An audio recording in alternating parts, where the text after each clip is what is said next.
Hello everyone and welcome back to another video from Apps Academy.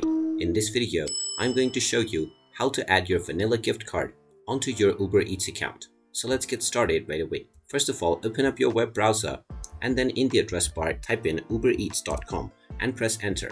You will now be taken into the official Uber Eats website. Now if you haven't logged into your account already, go ahead and use your credentials or your Google or your Apple account, and once you are logged in, you will immediately be able to start making your order. Now if you wish to add a vanilla gift card, then click on the menu icon at the top left corner and click on Wallet. Now within the Wallet page, click on Add Payment Method and you will see the gift card option. Click on Gift Card and you can now enter your vanilla gift card code within the Enter Your Code section. Go ahead and type in your code and click on the Apply button, and now your vanilla gift card will be redeemed onto your Uber wallet right away.